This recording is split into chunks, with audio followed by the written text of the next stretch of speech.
Welcome to Category 5 Technology TV, episode number 435 for Tuesday the 19th of January 2016. Nice to see you. I'm Robbie, your host, a.k.a. the guy opping camera tonight. So, mad skills, folks. Opping the soundboard over here. So if I kind of stretch over here, say hello to Shelly. Hi, nice to be back. Mango Fox 70 is also here in the studio, and she's just keeping tabs on the chat room, making sure there's nobody causing any grief. Yep. So we don't want to have to put our foot down, do we? Well, yeah, I'll be here as well. Any questions? She's here. Comments?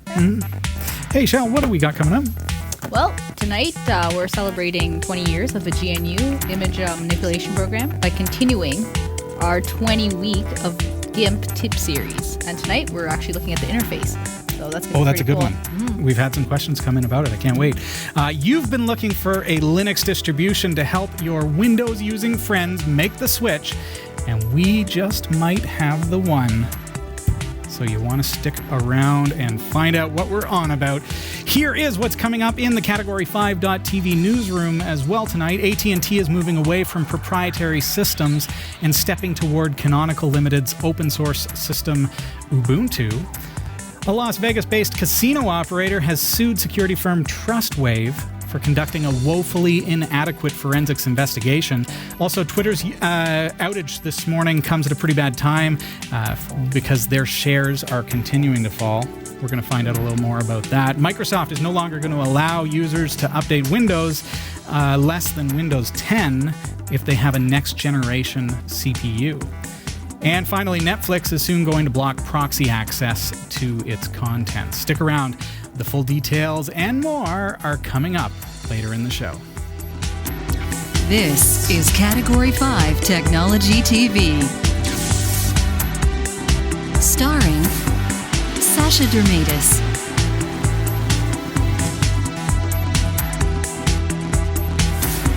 Hillary Rumble,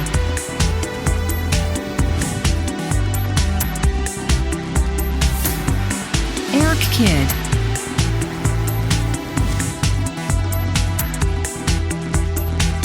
and your host, Robbie Ferguson.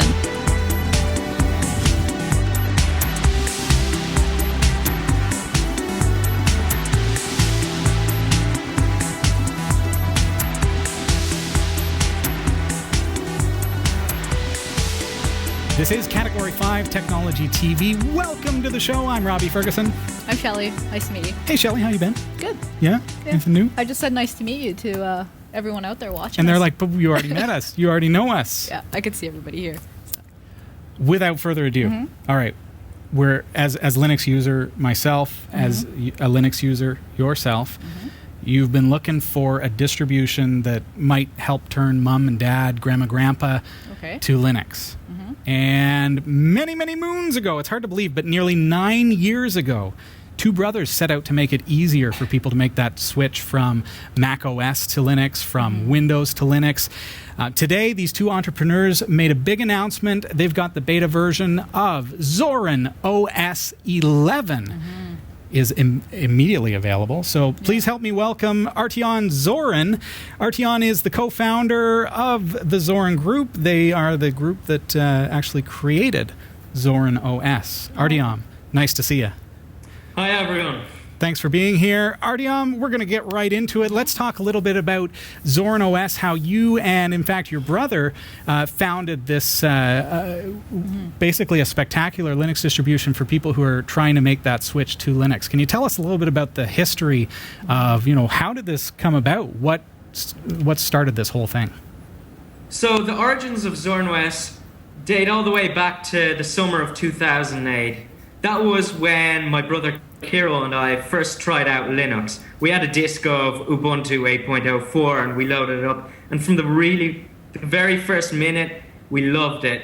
We felt really empowered by open source software there. We felt like we could do anything that we wanted in Linux. And also back then we were kind of kids, so we really liked the whole desktop effects and comp is there. The desktop cube was a really big Hey, come on, I still love that, man. Dude. Yeah, and we still have it in Zorin OS. You do still have that? Oh, boy. Oh, yeah. I don't want to get too technical with our interview tonight, because obviously Zorin OS is one of the probably one of the best Linux distros for anyone who's a beginner Linux user. Okay. But not to get too technical, how did you pull that off? Are you using Mate? Do you still have Compiz? Yeah, we have the Compiz window manager, and Great. We're using the GNOME 3 libraries. So we have all the advantages of all the latest Linux software out there. So you have the most powerful user experience, while you still have all of the great eye candy and fun features. We'll call it people really productivity and usability. With Compiz being something that really impressed you at the time that you were just getting into Linux, it's neat to see that you're kind of staying true to your roots and keeping that dream alive. Because it's getting harder and harder to find a distribution that has it.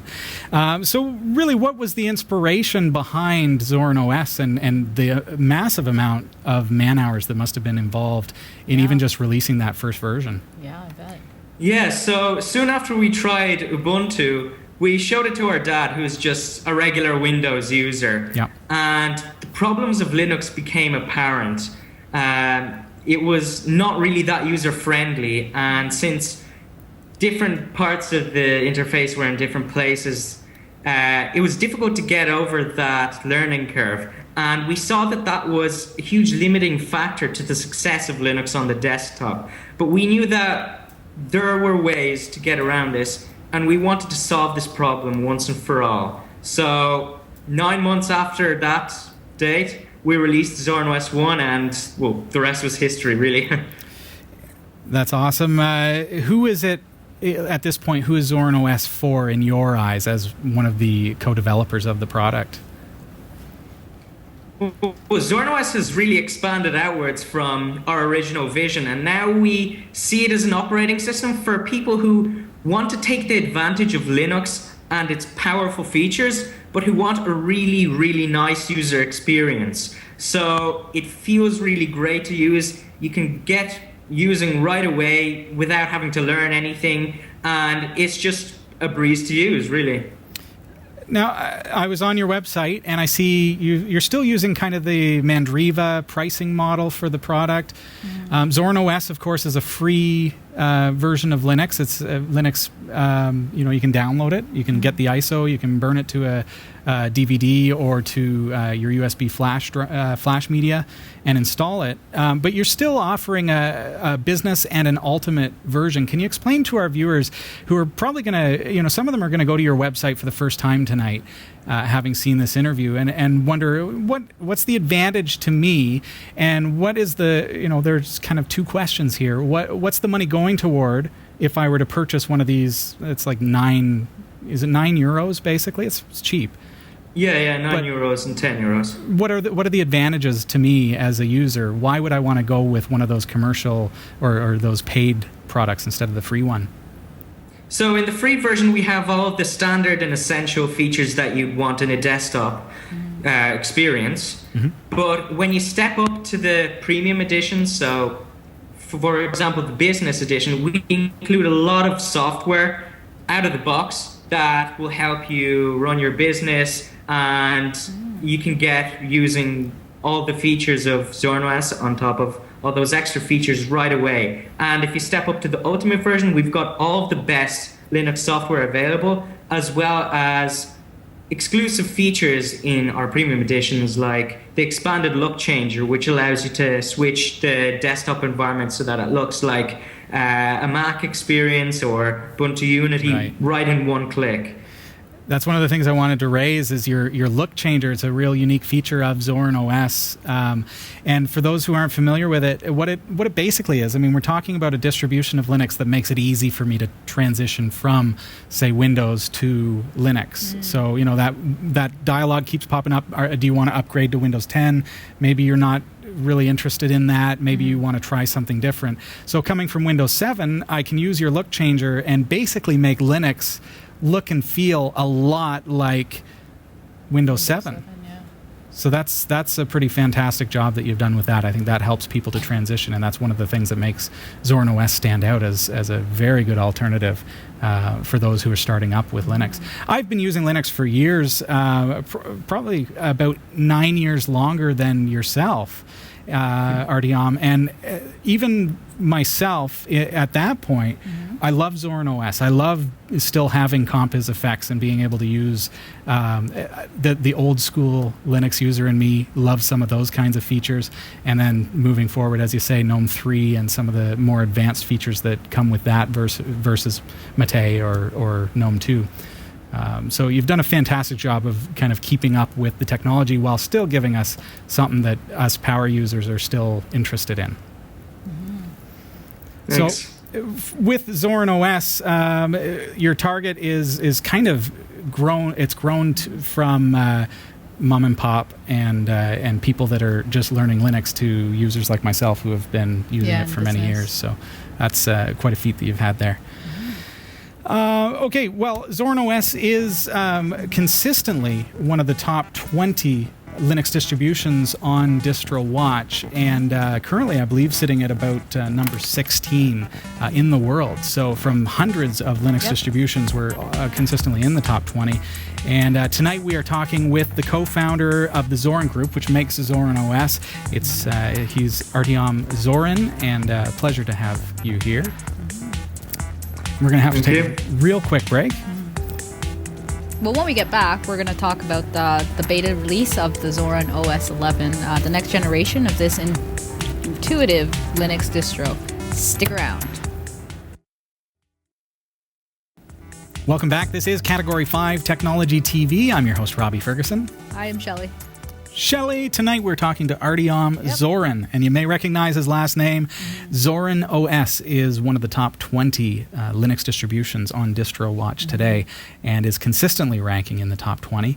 One of the things to me that sets Zorin OS apart from a lot of the other Linux distributions is that they put a very solid and very effective effort into creating a distribution that is accessible for those who have never used Linux. So if you're coming from a Windows background, or if you've got a loved one who's coming from, say, Microsoft Windows or even OS 10, you're going to be able to make that transition to Linux a lot more simply thanks to the Zorin OS look changer that allows you to create a look and feel that gives you that familiarity so that you can use your Linux distribution in such a way that it's familiar to you.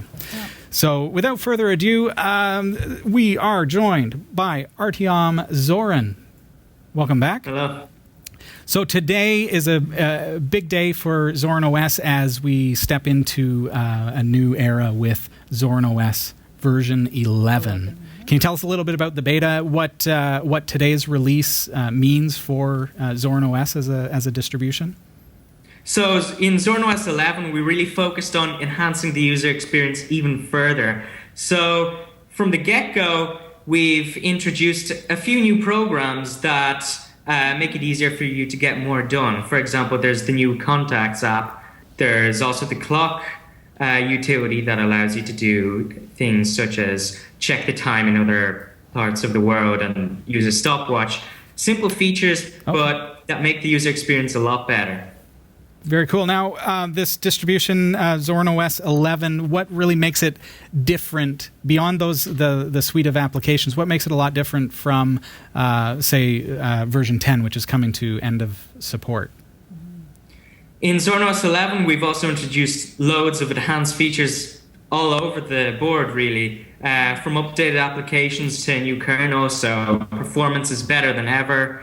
Artwork has improved, so it looks really great this time around, even more so than before. I think with so we'll have a really great user experience. We're learning today about Microsoft's announcement that they're no longer going to be supporting next generation processors on older versions of Windows. And with Zorin OS running newer kernels, we're going to see a lot more support for those next generation processors, I think, as well, which makes a big difference if you're thinking about making that transition because maybe your system is no longer supported by Windows.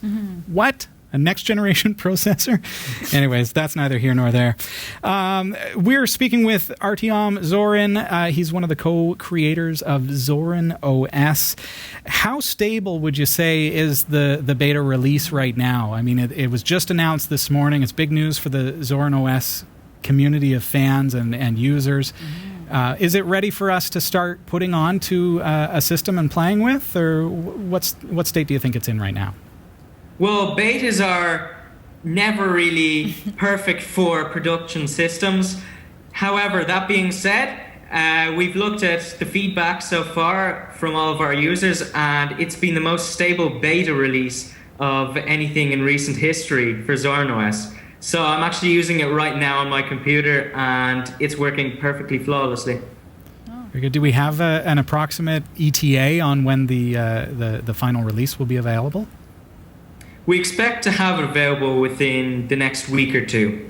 Oh, it's that soon? Yeah. Oh, that's fantastic. Okay, so if I download and install the beta right now on my system, get the feel of it, start to figure out how I want it set up, is there an upgrade path that's going to take me right to that stable release, or should I really wait until that ISO is available if I'm a new user?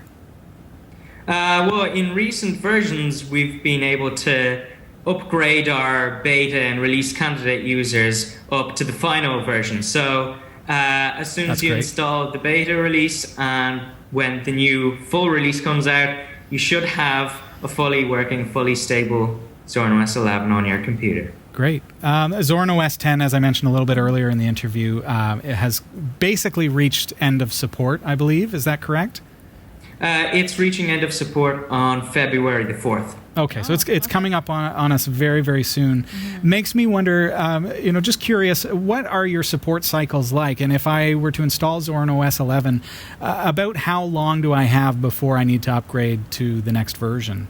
What kind of support? Well, since Zorin OS is based on the most recent versions of Ubuntu, we follow the same update schedule as them. Okay. So support will end in around the end of summer.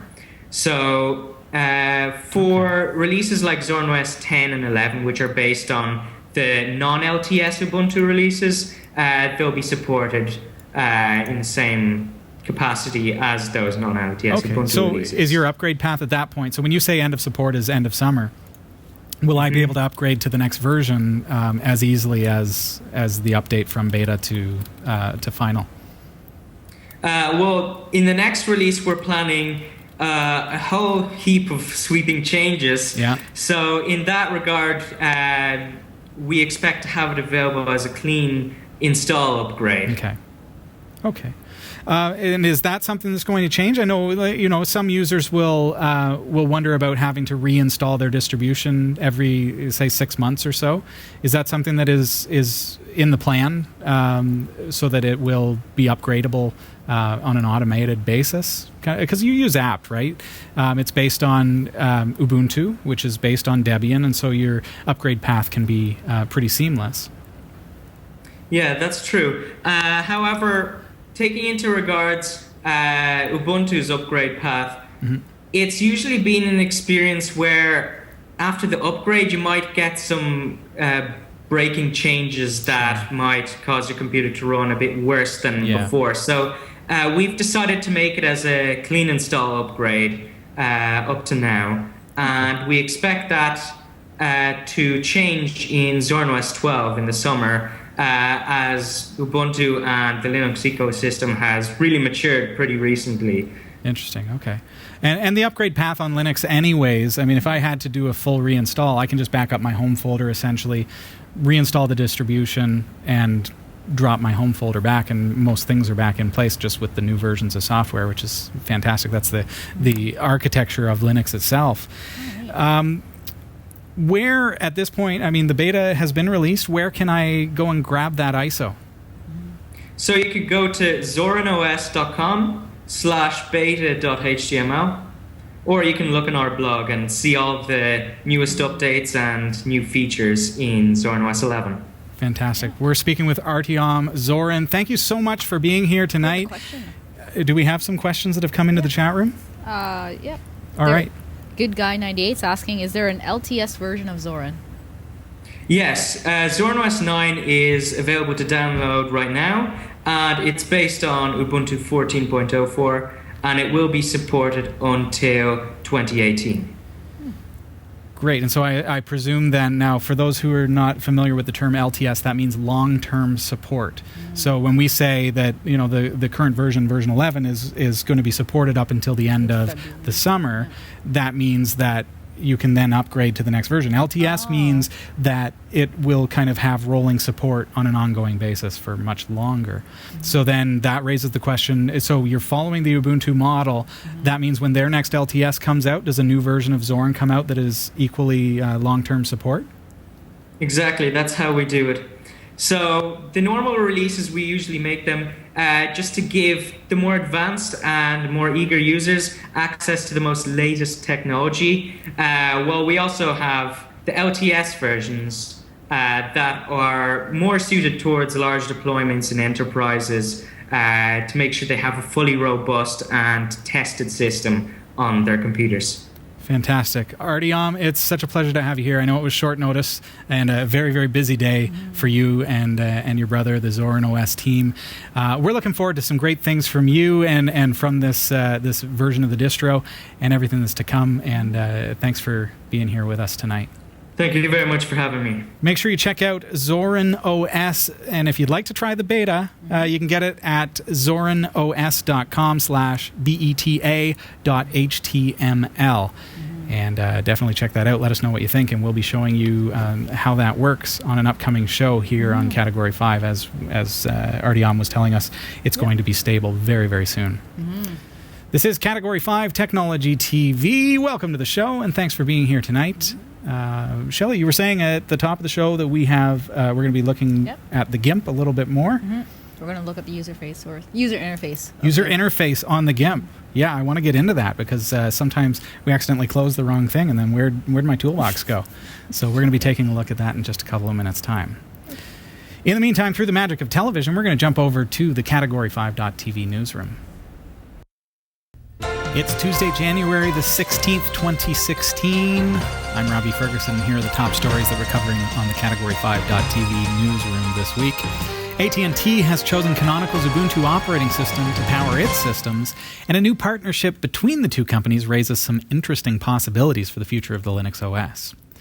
Who's responsible if your company is compromised by credit card thieves, and then, after the malware is removed, they're compromised yet again? We'll take a look at how one Vegas casino is suing the company they hired to perform forensics after they were assured the attack was contained. A Twitter outage today comes at a pretty bad time for the company as their shares continue to fall, hitting an all-time low this morning. Microsoft will no longer allow users to update Windows versions less than Windows 10 on next-generation hardware. Yeah, you heard me right. We're not talking about old hardware. We're talking about if you buy new hardware, they are going to be cutting off support. Stick around. We'll tell you what's up. Also, Netflix is soon going to block proxy access to its content. These stories are coming up in the Category 5.tv newsroom. Stick around. You've got mad skills. Now hone them. Learn new skills or improve your existing ones with online video tutorials and training from lynda.com through our special link at cat5.tv/lynda. Learn software, technology, creative, and business skills you can use today to help you achieve your professional goals. Join today and start learning. We'll give you this chance to try it absolutely free with unlimited access to all of the courses. Sign up now for free, cat5.tv/lynda. I'm Robbie Ferguson, and here are the top stories that we're covering from the Category 5.tv newsroom this week. AT&T is moving away from their proprietary systems and stepping toward Canonical Limited's open-source operating system, Ubuntu. Canonical announced the news in a blog post, saying it's joining forces with AT&T to provide its Ubuntu OS and engineering support for the carrier's cloud, network, and enterprise applications. Now, the companies disclosed that the partnership is significant in coming up with the Ubuntu-based apps across the internal and external systems at AT&T. John Zanos, Canonical's Vice President of Cloud Alliances and Business Development, believes that the collaboration with AT&T, quote, provides the opportunity to innovate with AT&T around the next generation of the software-centric network and cloud solutions. Zanos also said that teaming up with one of the leading carriers in the United States would enable the company to bring its expertise on Ubuntu, cloud, and open source to AT&T. Meanwhile, the Wall Street Journal reports that Canonical's new relationship with AT&T could in fact allow it to pursue its plan to build the Ubuntu-powered smartphone that could come packed with desktop-grade apps. The phone could also be connected to keyboards and large displays. A Las Vegas-based casino operator has sued security firm Trustwave for conducting an allegedly woefully inadequate forensics investigation that missed key details of a network breach and allowed credit card thieves to maintain their foothold during the course of the 2.5-month investigation. In a legal complaint filed in federal court in Las Vegas, Affinity Gaming said it hired Trustwave in October 2013 to investigate and contain a network breach that allowed attackers to obtain customers' credit card data. In mid-January 2014, Trustwave submitted a report required under payment card industry security rules on all merchants who accept credit cards. In the PCI forensics report, Trustwave said it had identified the source of the data breach and had contained the malware responsible for it. Whoops. More than a year later, after Affinity was hit by a second credit card breach, the casino operator allegedly learned from Trustwave competitor Mandiant that the malware had never been fully removed. Trustwave had said that the last breach activity occurred in October 2013. Mandiant's later PCI forensics report, by contrast, said that it happened again in December of that year, while Trustwave was in fact investigating. The report also noted that the breach occurred on a continuous basis, both before and after Trustwave claimed that the data breach had been contained.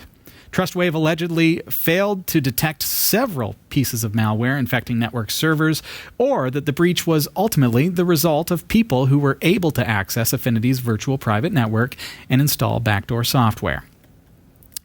Here's a quote. Mandiant's report also concluded that the various recommendations Trustwave had presented to improve Affinity Gaming's data security were pointless, the complaint alleged. And the quote continues, none addressed the source of the data breach, and none would have prevented the attacker from, again, accessing Affinity Gaming's data systems, for instance, through the backdoors that Trustwave failed to find and close. Frightening stuff. A little bit of insight into some of the forensics and the trouble that goes on behind the scenes when you hear about these data breaches and credit cards being stolen and things like that. You don't really realize, well, companies are putting it all on the line to say, yeah, we fixed it, and then to find out that actually they still have ways in. That'd be a little devastating, I think, for any company. Some Twitter users had to do without early today after sporadic outages knocked out the social media site in the US and Europe, as well as Canada, incidentally. I know I had trouble this morning.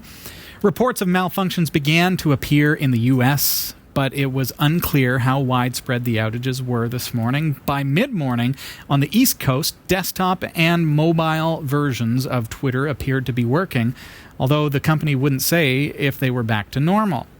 A company spokeswoman also wouldn't reveal any details as to the possible cause of the outage, declining to comment beyond Twitter's tweeted statement. Twitter Inc., which has 320 million active users, tweeted that it is aware of the issue and is trying to fix it. Twitter's mobile app was partially functioning for some users, but its timeline update and new tweets were sporadic. Third-party services such as TweetDeck, Hootsuite, those services were also encountering errors. The outages come at a very bad time for Twitter and its executives as they're trying to convince Wall Street that they can deliver bigger revenue and profits. Meanwhile, the company's stock continues to languish at an all-time low. Twitter shares have lost 66% of their value since peaking at $52.87 in April. In morning trading today, Twitter shares fell another 35 cents to just $17.59. Hey, if you own a system with an Intel 6th generation processor, that's the Skylake processor, for example. And if you run Windows 7 or Windows 8.1, you're going to have to think about upgrading to Windows 10 or Linux. You've got 18 months to do so. Microsoft announced on Friday that after July 17th, 2017, my birthday, happy birthday from Microsoft. Well, they're going to actually, they're saying on that date, only the most critical security fixes will be released for those platforms, Windows 7, Windows 8.1, and those fixes will only be made available if they don't risk the reliability or compatibility of Windows 7 or 8.1 on other non-Skylake systems. The full range of compatibility and security fixes will be published for non-Skylake machines for Windows 7 until January 14th, 2020, and for Windows 8.1 until January 10th, 2023. As far as Microsoft is concerned, next-generation processors will only be supported by Windows 10. Going forward, the company said that using the latest generation processors will always require the latest generation operating system. And so, along that vein, allow me to introduce you to Linux. There's the bias. Subscribers of the video streaming service provider Netflix will no longer be able to use proxies to watch content not available in their home country. Subscribers often resort to these proxies or servers that facilitate access to internet content not normally available locally to watch Netflix's popular shows. The company said that it would clamp down on these proxies or unblockers in a few weeks. It's not all bad news, though. Netflix's vice president of content delivery architecture wrote in a blog that their goal is, in fact, to provide the content in more countries, rather than users needing to utilize third-party proxies. The announcement comes just a week after Netflix went live in more than 130 countries, covering almost the entire globe, except China.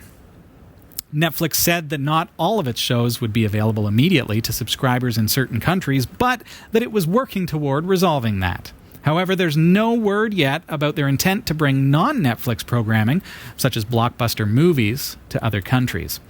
A Netflix spokesman told Reuters, ultimately, this is a quote, "The aim is to provide a service around the world that is more similar than not. Using VPNs or proxies to virtually cross borders violates Netflix's terms of use because of licensing restrictions on TV shows and movies." Comes down to copyrights, doesn't it?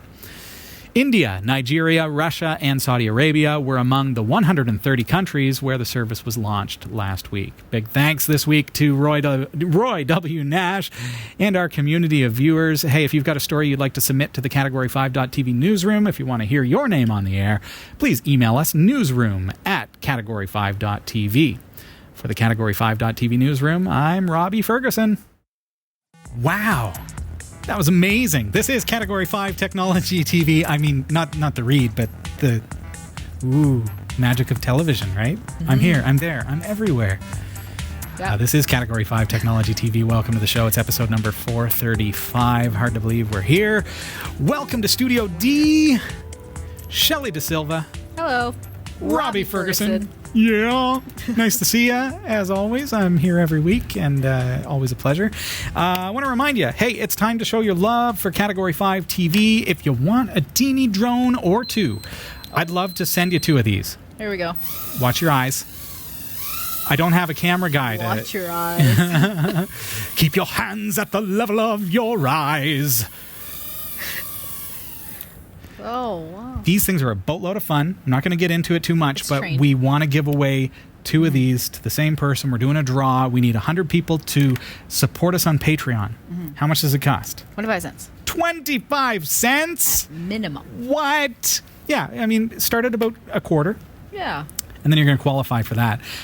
25 cents an episode. If Category 5 TV and our network of shows is worth that to you, please head on over to patreon.com/Category5. It's a really cool way to support Category 5, the network, not just our show, but the other show, the whole thing, everything that we do. Mm-hmm. And that money goes directly into helping us to pay the bills, keep things going, and to make us strong as well as we plan to upgrade. And some of you may have already noticed that there have been some upgrades this week, and it hasn't been without peril. Okay. So we're now on Windows 10 over here. and Windows is required for our broadcast suite. We use Wirecast, and you can check it out at cat5.tv/Wirecast. Fantastic software, works great. I can't show it because, and I will, but Windows 10 won't let me show that screen. And we had one of our cameras didn't work on Windows 10. A faulty. And we've been trying to figure out why there's been this popping sound in the audio, and you know that's been annoying some of you, and we've been working on that. So I had hoped that the upgrade to Windows 10 would help solve that, and unfortunately it didn't. So we're going to keep on working on that. Now, if you notice tonight that maybe it's a little better, that's because what I've been doing is between segments, I've been stopping and restarting the recorder and hoping that that's going to make a difference. So we'll see after the fact. So hopefully that does make the difference, and maybe that's how I have to do it. I'm fine with that. Okay. Yeah. Shelly, what are we a member of? We are a member of the Tech Podcast Network. If it's tech, it's here. cat5.tv/TPN and the International Association of the Internet Broadcasters. We are cat5.tv/IAIB. Thanks, Shell. So, ready to take a look at the GIMP? Yes. The GNU Image Manipulation My first Program. love. Free software. We love it here at Category 5 TV. I'm going to just bring it up. It's on my system. It's under Graphics, GNU Image Manipulation organized. Program. Isn't Linux organized? Look at that. Do you notice that there's not a whole bunch of cruft? You don't see a whole bunch of... What's cruft? Cruft is like extra bloat. Oh. So it's like, there's my software. Just give me the software, right? I don't need all that extra uninstalls and stuff like that.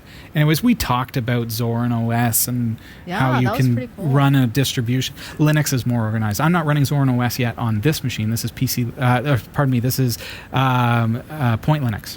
Oh. But it's an older version, and I've held on to that older version like this because it's got Compiz, and I kind of hinted to it, but I've got all these kinds of things.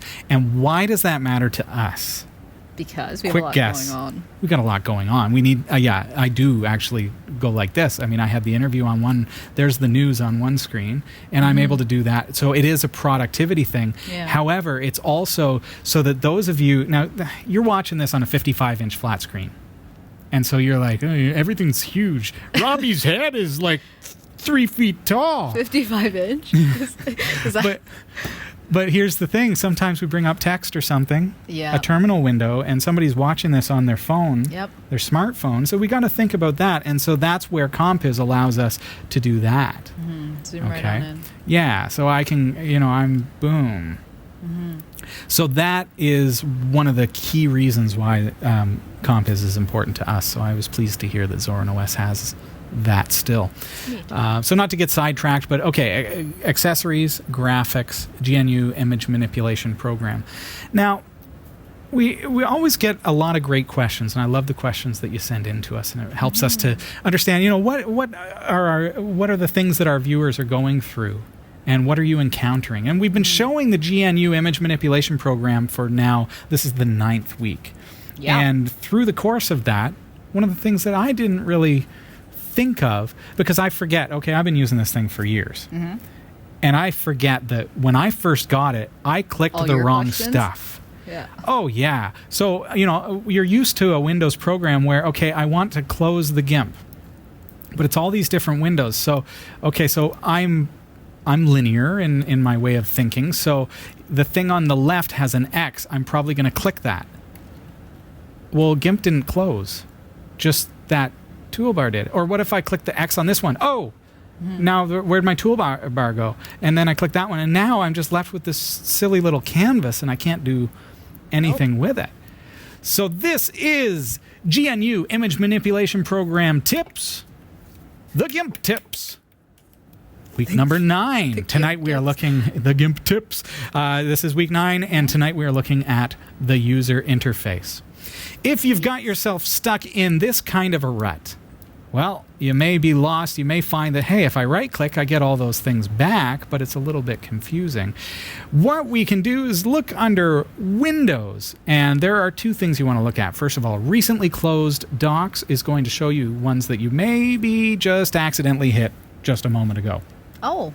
So it's kind of handy. It's like a little memory bar. And it's it's like an undo. Okay. I accidentally hit close. So I can click on that one under recently closed docs and hit it, and it brings back, it brought back one of my panels. That's pretty has many great. Inside. Yeah. But so that's cool. I still don't, now that's layers. Mm-hmm. So I still don't have my my toolbar, my toolbox. So let's go into Windows. And then if we go Dockable Dialogues, you'll see various different things that are available here, from layers to channels to paths, we got some colors, shortcodes, brushes. too. Like if you want, your brushes dialog. Oh, it's already part of this one. Mm-hmm. But what we really want is that toolbar back. Where does Robbie point you when we need to use the marquee? It's the toolbar. What happens when you closed it? Well, now you are messed up. All right, so I'm going to go Windows, and then I can go New Toolbox. And with my new toolbox, that looks crazy. Look at what we found is if you grab one of the sides, you can drag it and resize this bad boy. Nuts. Crazy, I mean. That's what I meant. Pretty customizable, eh? Mm. And so then I position it. Wow, that was a really tall dialogue. Let's see how... Oh, there we go. Okay, so now everything is dockable. So if I right-click now and go Windows, Dockable Dialogues, Tool Options. Now I get that Tool Options window. Oh, was that there before? It was, but I want it to be a part of my toolbox. Okay. So you'll see if I drag it, it just is it's its own window. I can move it around the screen. But if I grab the actual kind of tab-looking thing here where it says Tool Options and drag that bit, now I'm actually dragging the tool as a dockable dialogue, and I can drop it there. I could drop it over here. Anywhere that there's a dock area, I can place it there. So that's typically how I have mine set up, or I may have this one over on the left and this one over on the right. That's more typical of me, because again, I kind of think in a linear sense. I don't know if it's maybe my years of Photoshop use that makes me put the layers on the right-hand side. It's just the way I am. Layers are on the right, and then tools are on your left. And tools are on my left. So it is kind of a Photoshop mentality, isn't it? And so this is my layers toolbox. This is my canvas. And these are my tools. So now you can see I've added the tool options. Now I've got kind of everything that I want. So if I click on my marquee, now I have the options for marquee. And it lets me do all that. So play around, look through your dockable dialogues and see which ones you like to have always available to you, and it can be quite handy once you learn how to do that. And certainly if you accidentally close something, it's good to be able to reopen it. Oh, yeah. So then the Windows or Mac using user comes to us and says, I'm so used to Photoshop, I can't get over the fact that this thing is 3 different windows. It works, I'll just say, it works fantastic when you have multiple displays, multiple monitors. So at my office, for example, when I have GIMP up, I have my canvas, this guy, up full screen. On one? Yeah, I have 3 Nice. I have 3 monitors. So then what I actually do is I take these 2 together and I move them to the monitor that is to my right. So all of my tools, all of my layers are over here, whereas my canvas is right smack in front of me. And that is a really good production environment for me and works You get a lot done, fabulously. eh? Yeah, and it gives me the most screen real estate to work with for my canvas, which is important to me. Yeah. If screen real estate isn't as big of an issue to you and you're more interested in, hey, I really want that Photoshop feel because I'm just used to it. Maybe you're transitioning. Maybe you are going to get to the point where you can use the multiple windows, but for now you want to try something that's a little more familiar to you.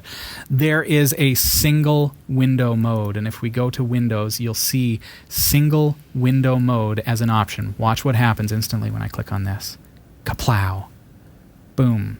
Now, Ooh, that's the cool. GIMP, the GNU image manipulation program, looks a lot more like, say, Photoshop. Right? If I maximize it, here's my canvas in the middle. Let's create a new file just so that it makes it a little more apparent. There's my canvas. Right? Here's my layers over on the right-hand side, and here are my tools. Very and my tool Photoshop-y. options. Very Photoshop-y, if Photoshop-y is a verb. We'll make it a verb now. It's a verb now, folks. I'm more of an Illustrator user, so everything is backwards. Is it? Yeah. Well, hey, you could get a mirror, or you can move things around. Yeah, that would feel. I feel very strange. So you work in isn't it? vector? Yeah. Yeah. Most of the time. That's yeah. cool. So Yeah. where this is different, like Photoshop, Yeah, it's pixel. GIMP is, it's pixel or raster, I guess it's called. Yeah. So when you draw something, you are drawing as if you were painting with a brush, as opposed to vector, where it's something that, Yeah, you how can would you blow it up. define vector? Yeah, you can blow it up. And, any size you want. yeah. And it'll still be the same crispness. Where when you're working with raster, it's if you have an image that's this big and you blow it up to this big, that's where you get pixelation. But Unless you change your DPI. And then even still, though, it's still going to stretch 300? pixels. Well, as long as you create in Oh, 300. yes, yeah. But if you are working with a 150 DPI, dots per inch, No, don't and then do you it. change it to 300 and stretch it, it's Yeah. still going to pixelate. very bad. But the difference really is that vector is, I guess, artwork versus raster, GIMP, Photoshop are photos. Would that be Oh, an accurate statement? Yeah, if you... Yeah, I guess so. Like, what would you Like- create in a vector file? A logo. A logo. Let's So say. graphics, Yeah. artwork. People do a lot of... What do you call it? The gradiations, I think we did on here one time, too. yeah, gradients. Yeah, so So you can build going those up from as one well. color smoothly into another color, you can do that in vector. Yeah. So if you're interested in vector artwork, then another product that you might look at is Inkscape, which is a free version now. So where GIMP is a free version of, say, Photoshop, or a Right. free alternative, I should say, Inkscape is a free alternative Okay. to, what's the program that you're using? Adobe Illustrator. Adobe Illustrator. So fairly similar in its functionality that way. And So, Quark Express is kind of the same thing Yeah? as Illustrator. But again, and a commercial Pink- application. What is it? Inkscape. Inkscape, yeah. Mhm. So check that out. But primarily, there you have it. As far as the GIMP goes, we've got this single window mode, and we've recovered our toolbars that were accidentally closed, and that can definitely happen to you. I hope that that's helped you out tonight. So. This is Category 5 Technology TV. Welcome to the show, and please do check out our website, www.category5.tv. If you have a Roku device, make sure you add our channel. It's the Category 5 TV network, and that will give you not just Category 5 Technology TV, but Okay. our whole suite of shows. There you go. If you want to get familiar with what shows we are offering, what shows are to come, you can, easiest way is to go to Patreon, patreon.com/category5, because we have a list there Of all of our all of our shows Right. with a description, so that you can understand what it is that we're actually presenting through our network. And some people will be surprised that, it's not just Category 5 Technology I know. TV anymore. Yeah. We've been working hard to grow this thing. Season 9 is really where it's at. Season 8 was a bit of a growth time for us, moving into Studio D and then branching Right, out yeah. into other shows That's and true. experimenting with things here and there and learning what works, what doesn't work. And Oh, that's good. yeah. Nice. I have a question Yeah. from the chat room. Your screen's we- black, so I don't know what's... We had, can you, because you know how you can get your interface the way you want it. Can you Yeah. get the individual tools there? How do you mean? Like, can I select one? No, like if you can take one out if you didn't want it. Oh, like remove a tool? Yeah. Wow. I don't think so, eh? I don't think so. That would be an interesting thing to be able to do. I think that the toolbar is kind of preset, but I may be wrong. It may be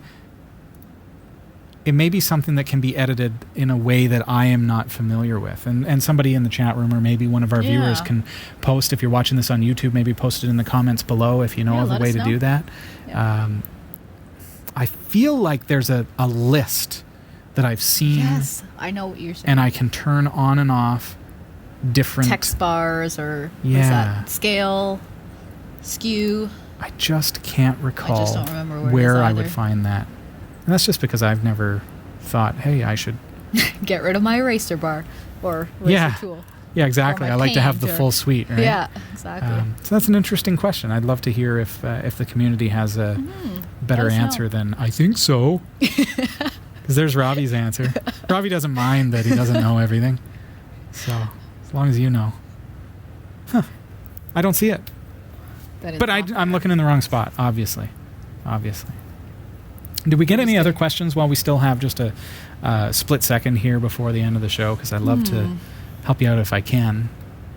And you can get into our chat room, and when Shelly's looking over here, she's actually got a chat room up that's on IRC, nice and old school, irc.freenode.net, and our chat room is Category 5. Or if you don't have an IRC client, you're not familiar with that, or you just want to get there real fast, go to category5.tv/chat. That's category5.tv/chat. That will take you directly into a web chat application. If, however, you want to use an IRC application and you're not too sure how to set it up, do that same thing, except add .php to the end. So category5.tv/chat.php, that gives you instructions on how to set it up in Pigeon, how to access our chat room through third-party applications, things like that. Albert R has just posted that, so... Oh, fantastic. Thanks, Albert R. Right Cheers. Cheers. Well, that is all the time that we have tonight. It always flies by. We have a lot of fun, and it was such a pleasure to have Artyom here tonight. Yeah, that was great. Talk about Zorin OS. Really an honor to have him join us and talk about their product. So do check it out. I call it a product. It kind of is, because, I mean, they're doing a commercial version. And so I'd encourage you to support what they're doing. Like you said, it's like €10. Yeah, for the business? To get... No, that's the ultimate version. The business one is less than that. So I'm of the mindset, and maybe it's because I offer free stuff with our free network of shows, and so, you know, I solicit donations because it's what helps pay the bills. So if you love Zorin OS and it's something that's going to help you to help people get on Linux, then maybe consider getting that ultimate version. That's a way that you can donate, and I think that's a unique model for them. They seem like good guys too. They are, and value adding new features, extra bonus features. If you pay that little bit, then I think that's advantageous and helps them out a little bit. Yeah. So thanks everybody, and thanks Shelly for being here. Oh, it's fun. Yeah, good to be here. If we've helped you, if we've helped you out in the past or today's shows, feel free to put something in our tip jar. Help us out a lot. Appreciate that. Yeah. All right, take care, everybody. And before I wrap up, I wanted to remember last week I said I was going to look at that Pi. We didn't get to it tonight. Okay. Obviously, Zorin OS was a surprise. Version 11's out. Oh, we got to get him on the show. So that's what happened. I do intend to get back to that. So if you're interested in learning more about the Pi server, we're going to be getting back on track with that. So we'll talk to you next week. Good night. Night. We hope you enjoyed the show. Category 5 TV broadcasts live from Barrie, Ontario, Canada every Tuesday at 7 p.m. Eastern. If you're watching this on demand or through cable TV, check out the local showtimes in your area at category5.tv and find out when you can watch live and interact in the community chat room. Category 5 is a production of Prodigy Digital Solutions and is licensed under Creative Commons Attribution 2.5 Canada. We'll see you next time. Thanks for tuning in.